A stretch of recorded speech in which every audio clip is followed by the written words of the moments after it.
साथ इवॉल्व हुआ है। हम इंसानों के इवॉल्व यानी कि विकसित होने के साथ ही हमारे सोचने का तरीका और सर्वाइवल की टेक्निक्स भी पहले से इवॉल्व और अलग हुई हैं। चाहे हम इस वर्ल्ड में सबसे ताकतवर ना हो, लेकिन हमने वक्त के साथ सबसे ज्यादा स्ट्रॉन्गेस्ट ब्रेन डेवलप किया है और यही हमारे सर्वाइवल का भी रीजन है, चाहे फिर वो हमारी हिस्ट्री हो या हमारा आज।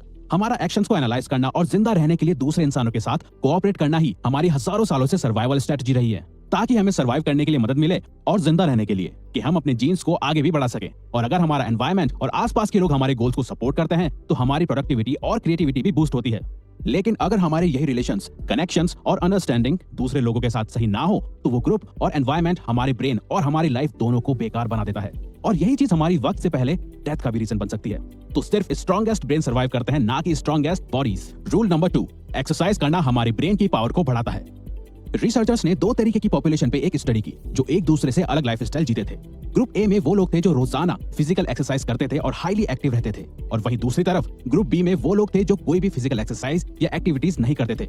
तो रिसर्चर्स ने पाया कि ग्रुप ए का कॉग्निटिव स्कोर ज्यादा था ग्रुप बी के मुकाबले। वैसे तो हमारा ब्रेन रोज 19 किलोमीटर चलने के लिए बना है, लेकिन अगर हम हफ्ते में 2 से 3 दिन 30 मिनट भी कोई फिजिकल एक्सरसाइज करें तो हम अपने दिमाग की एनर्जी को बढ़ा के सोचने और सीखने की पावर को बढ़ा सकते हैं, क्योंकि एक्सरसाइज ब्रेन में ब्लड पहुंचाती है और फिर वही ब्लड एनर्जी ग्लूकोज की मदद से ब्रेन में टॉक्सिक सेल्स को खत्म करती है, ताकि ऑक्सीजन का फ्लो हमारे ब्रेन से ब्रेन फॉग और थिंकिंग ब्लॉक क्लियर कर सके, साथ ही ब्रेन में ज्यादा न्यूरॉन्स पहुंच सके और वो न्यूरॉन्स हमारी क्रिएटिविटी और मेंटल शार्पनेस को बढ़ा सके। रूल नंबर 3, अच्छी नींद हमारी सोच को सही और प्रोडक्टिव बनाती है। प्रॉपर स्लीप ना मिलने के कारण ब्रेन हमारी फोकस करने की power, brain functions, memory, mood और इवन लॉजिकल थिंकिंग को भी वक्त के साथ डैमेज करता जाता है। एक स्टडी में ये तक पता चला कि सिर्फ 26 मिनट स्लीप नैप लेने से नासा के पायलट्स की परफॉर्मेंस 34% तक बढ़ गई थी। तो अगर आप भी दिन भर थका हुआ फील करते हो या दोपहर में आपके सोने का मन करता है तो ये कॉमन है, क्योंकि दोपहर 3 बजे के आसपास दिमाग में बायोकेमिकल्स के बीच एक जंग चल रही होती है, जिसमें एक तरफ जगह रहने की कोशिश होती है तो दूसरी तरफ सोने का मन करता है। तो उस वक्त अगर पॉसिबल हो तो हमें कुछ देर की झपकी जरूर लेनी चाहिए। डॉक्टर मरीना का कहना है कि असल में हमारा ब्रेन सोने के दौरान भी रेस्ट नहीं कर रहा होता,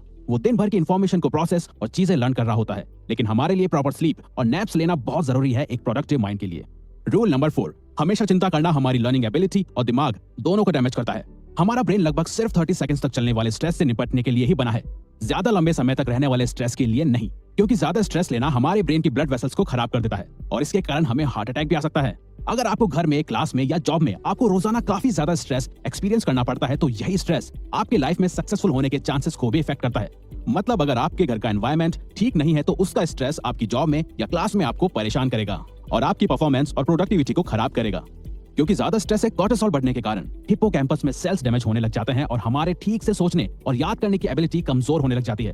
तो अगर आपके रिलेशंस ठीक नहीं है और इस बात का आपको स्ट्रेस होता है तो उन्हें ठीक करो और अपने घर का स्ट्रेस अपने ऑफिस या क्लास में लेके मत जाओ। जिन चीजों और लोगों को कंट्रोल नहीं कर सकते उनका स्ट्रेस आपको नहीं लेना चाहिए।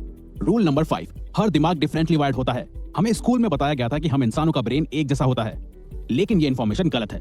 काफी रिसर्च के बाद साइंटिस्ट ने बताया कि हर इंसान की ब्रेन की वायरिंग अलग होती है। हम अपने ब्रेन को डेवलप तो कर सकते हैं, लेकिन हमारा ब्रेन किसी और की तरह बिल्कुल सेम नहीं हो सकता, यहाँ तक कि 2 जुड़वा बच्चों का भी नहीं।